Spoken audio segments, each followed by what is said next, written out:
శ్రీమాత్రే నమః. కాలభైరవాయ నమః.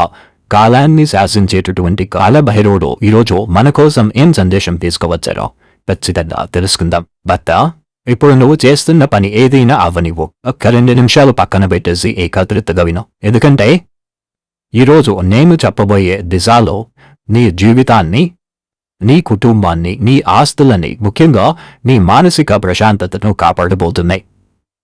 నువ్వు గమనిస్తున్నావా? ఈ మధ్యకాలంలో నీ ఇంట్లో ఎప్పుడో ఏదో ఒక తెలియని అశాంతి. నువ్వు ఎవరికైతే మంచి చేస్తున్నావో వారే నీ మీద నిందలు వేస్తున్నారు. నీ జోబులో డబ్బు నిలవటం లేదు. నీ ఆరోగ్యాలు ఒక్కసారి క్షీణిస్తున్నాయి. ఇదంతా ఎందుకు జరుగుతోందో తెలుసా? ఇదంతా గ్రహాల వల్లే అనుకుంటే పొరపాటే. ఇక్కడ నీ వీధిలోనే, అవును, నువ్వు ప్రతిరోజు చూసే నీ వీధిలోనే నీ చుట్టుపక్కల ఒక ద్రోహి దాగి ఉన్నాడు. పైకి నవ్వుతో నీతో మాట్లాడుతూనే లోపల నీ నాశనాన్ని కోరుకుంటున్న ఒక భయంకరమైన వ్యక్తి నీ నీడలా తిరుగుతున్నాడు. అతను ఎవరో కాదు, నీ దగ్గర నుండి నీ డబ్బును, నీ హోదాను, నీ ఆనందాన్ని, చివరికి నీ కుటుంబాన్ని కూడా దూరం చెయ్యాలని కంకణం కట్టుకున్నాడు. ఆ ద్రోహి ఎవరో ఈరోజు నేను నీకు ఆధారాలతో సహా చెప్పబోతున్నాను. నేను ఈ విషయాన్ని చెప్పే ముందు నాదొక చిన్న మనవి బిడ్డ. వీడియోని ఎక్కడ స్కిప్ చేయకుండా, మిస్ చేయకుండా చివరి దాకా చూడండి. మీరు నచ్చినట్లయితే ప్రతి ఒక్కరికి షేర్ చేయండి. మన ఛానల్ని ఫస్ట్ టైం చూస్తున్నట్లయితే ఛానల్ని సబ్స్క్రైబ్ చేసుకుని మీ సపోర్ట్ నాకు అందివ్వండి. అదే చేత హైప్ కూడా చేస్తారని ఆశిస్తూ భావిస్తూ ఉన్నాను. అలాగే ఓం కాలభైరవాయ నమః అంటూ కామెంట్ టైప్ చేసి పెట్టి వీడియో చూడటం మొదలు పెట్టండి. మీ కష్టాలన్నింటినీ ఆ స్వామివారు తీర్చేస్తాడు. ఇక విషయంలోకి వస్తే, విద్దా, నువ్వు పోరాట పటిమను మనసులో ఏది దాచుకో. నీకు కోపం వస్తే ముఖం మీద తిట్టేస్తావు, కానీ మరుసటి క్షణం అన్నీ మర్చిపోయి వాళ్లను హత్తుకుంటావు. నీది వెన్నలాంటి మనసు. కానీ ఈ ప్రపంచం నీలా లేదు తల్లి, నీలా లేదు నాయనా. నువ్వు ఎవరికైనా కష్టం వస్తే అర్ధరాత్రి అయినా సరే వెళ్ళి సాయం చేస్తావు. నీ జోబులో 10 రూపాయలు కూడా ఎదుటివారికి ఇచ్చేసి నువ్వు పస్తులు ఉంటావు. కానీ నీకు కష్టం వచ్చినప్పుడు ఆదుకునేందుకు ఒక్కరంటే ఒక్కరు కూడా నీ పక్కన నిలబడరు. అవునా కాదా? నేను చెప్పేది నిజమైతే అవును అని చెప్పు. నీ జీవితంలో నువ్వు అనుభవించిన అతి పెద్ద కష్టం ఏంటో తెలుసా? నమ్మక ద్రోహం.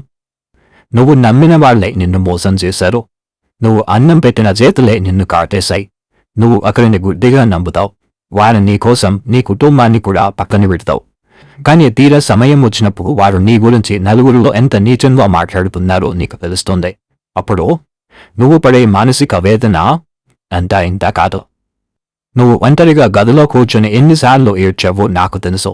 ఇప్పుడు ప్రస్తుతం గ్రహ గోచారం చూసుకుంటే ఇప్పుడు నీ పరిస్థితులన్నీ కూడా నీ జీవితంలో ఒక విచిత్రమైన పరిస్థితి నెలకొంది. నువ్వు ఎంత కష్టపడినా గుర్తింపు రాదు. నీ ఇంట్లో ఒకరు బాగుంటే మరొకరికి అనారోగ్యం వస్తుంది. వచ్చిన డబ్బు వచ్చినట్టే ఖర్చు అయిపోతుంది. ఇదంతా ఎందుకు జరుగుతోందో తెలుసా? నీ కర్మ వల్ల కాదు, నీ చుట్టూ ఉన్న ఆ ద్రోహి కన్ను నీ మీద పడటం వల్ల. మరి ఆ ద్రోహి ఎవరు? నీ వీధిలోనే, నీ కాలనీలోనే లేదా నీ బంధువుల్లో తాగి ఉన్న ఆ వ్యక్తి ఎవరు? ఎలా గుర్తుపెట్టాలి? జాగ్రత్తగా విను. ఆ ద్రోహికి కొమ్ములు ఉండవు, క్రూరమైన ముఖం ఉండదు. వారు చాలా అమాయకంగా కనిపిస్తారు. నీ ఇంటికి వస్తారు, నీతో పాటే కాఫీలు తాగుతారు. ఏమండి, బాగున్నారా? నీ పిల్లలు ఎంత బాగున్నారు? నువ్వు ఎంత అదృష్టవంతుడువో కదా అని నీ ముఖం మీద నిన్ను పొగుడుతారు. కానీ ఆ పొగడ్త వెనుక ఒక భయంకరమైన అసూయ దాగి ఉంది. దాన్ని నరఘోష అంటారు. ఆ వ్యక్తికి నీ ఎదుగుదల చూస్తే కడుపులో మంట. నువ్వు కొత్త బట్టలు కొనుక్కున్నా, నీ ఇంట్లోకి ఏదైనా కొత్త వస్తువు తెచ్చుకున్నా, లేదా నీ భార్య భర్తలు సంతోషంగా నవ్వుకుంటూ మాట్లాడుకుంటున్నా సరే ఆయన తప్పుకోలేరు. వాళ్ళ కళ్ళలో నుంచి ఒక విషపూరితమైన, ఒక ప్రతికూల శక్తి నీ మీదకు ప్రసరిస్తుంది. ఆ ద్రోహి లక్షణాలు ఎలా ఉంటాయో చెబుతాను విను. మొదటి లక్షణం, వారు నీ ఇంటికి వచ్చినప్పుడు పని గట్టుకొని మరి నీ ఆర్థిక విషయాలు అడుగుతారు. ఏమండి, ఆ స్థలం ఎంతకు కొన్నారో? నీ అబ్బాయికి జీతం ఎంత వస్తుంది అని గుచ్చి అడుగుతారు. నువ్వు అమాయకంగా నిజం చెప్పేస్తావు. అక్కడే మొదలవుతుంది నీ పతనం. రెండవ లక్షణం, నీ ఇంట్లో ఎవరికైనా చిన్న గొడవ జరిగితే వారు నీ పక్షాన మాట్లాడుతున్నట్టు నటిస్తూనే నీ కుటుంబ సభ్యుల మధ్య చిచ్చుపెడతారు. మీ ఆయనకి నీ మీద ప్రేమ లేదు, మీ అత్తగారు నిన్ను మనుషులా చూస్తున్నారు, పని మనుషులా చూస్తున్నారు అంటూ నీ చెవిలో విషం ఊదుతారు. మూడవ లక్షణం, నువ్వు ఎప్పుడూ వారి కష్టాలను నీ ముందు ఏకరూపరుస్తావు. నీ దగ్గర డబ్బును బదులు తీసుకుంటారు, కానీ తిరిగి ఇవ్వరు. నువ్వు అడిగితే నీ మీద ఎదురుదాడి చేస్తారు. ఇలాంటి వ్యక్తి నీ వీధిలో కానీ, నీ కాలనీలో కానీ, నీ పక్కింట్లో కానీ ఖచ్చితంగా ఉన్నారు. వారు నీ దగ్గర ఉన్న ప్రశాంతతను దొంగిలించాలి అనుకుంటున్నారు. నువ్వు ఏడిస్తే చూడాలని, నువ్వు అప్పుల పాలైతే చప్పట్లు పట్టాలని ఎదురు చూస్తున్నారు. ఇక్కడ నీకు శత్రుపీడ నడుస్తోంది బిడ్డ. దీని మీద నువ్వు మనసు పెట్టకపోతే నీ చేజేతులారా నువ్వే నీ జీవితాన్ని నాశనం చేసుకున్న వ్యక్తి అవుతావు. నువ్వు వారిని కేవలం ఒక పొరుగువారు లేదా బంధువు అని తేలికగా తీసుకుంటున్నావు. అయితే నువ్వు చేస్తున్న అతి పెద్ద పొరపాటే అది. ఆ ద్రోహి నీ ఇంటికి వచ్చి వెళ్ళిన ప్రతిసారి ఏమవుతుందో గమనించావా? వారు వెళ్ళిన వెంటనే మీ భార్యాభర్తల మధ్య అకారణంగా పొడవులు వస్తాయి.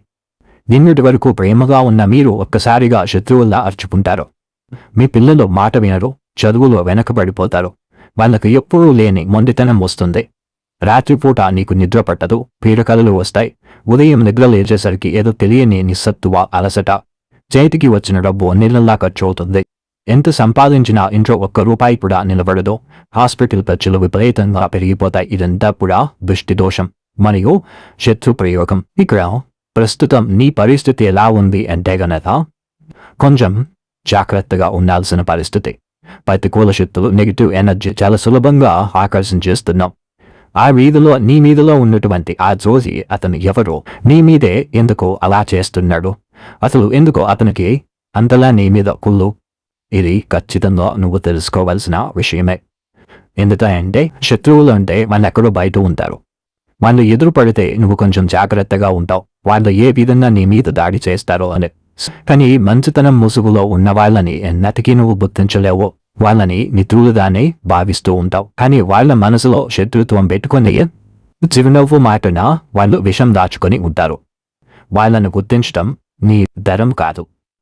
అందుకే నేను హెచ్చరిస్తున్నాను, జాగ్రత్తగా ఉండమంటున్నాడు. అలాంటి వాళ్ళ ప్రతికూల శక్తులు పెరిగాయి అంటే ఎలా ఉంటుందంటే ఇప్పుడు చెప్పిన లక్షణాలన్నీ కూడా నీ చుట్టూనే ఉంటాయి. ఏం చేసినా కలిసి రాదు.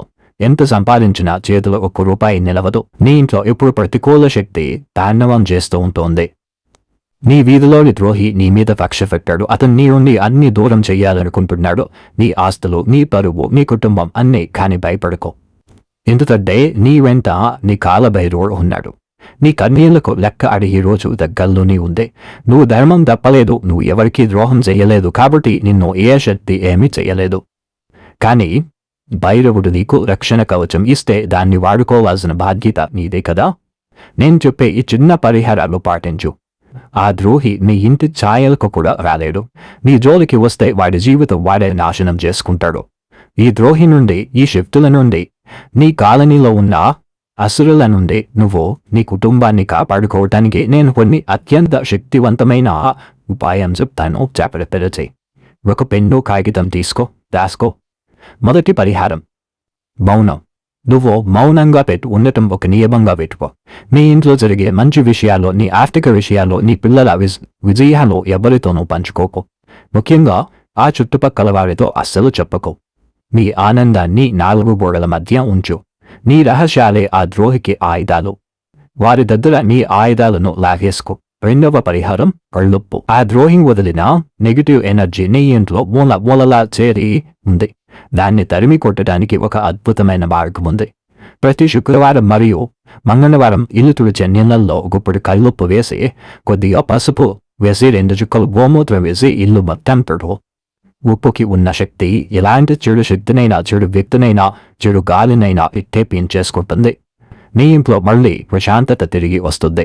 నువ్వు ఈ పరిహారం చేశావు, ఈ ఉపాయం చేశావు అని అంటే కనుక నీ ఇంట్లో మూలలా ఉన్నటువంటి ప్రతికూల శక్తులు, నెగిటివ్ ఎనర్జీ, జనాల కళ్ళ నుండి వచ్చే ఆ దృష్టి, నరదృష్టి దోషాలు, జనాల ఏడుపులు, పుళ్ళు, పుతంచాలు ప్రతి ఒక్కటి కూడా పటా అంచెలైపోతాయి.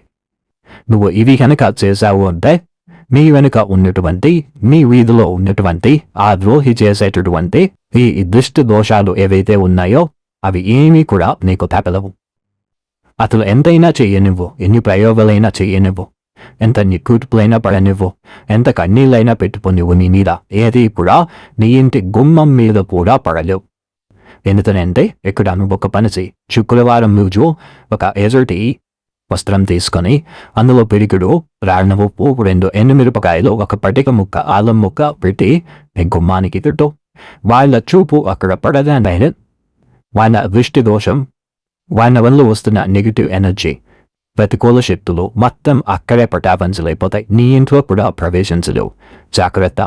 ఎందుకంటే నువ్వు పుట్టిందే గెలవటానికి. ఒక యోధుడు నువ్వు ఏడిస్తే శత్రువులు సంతోషిస్తారు. నువ్వు నవ్వాలి.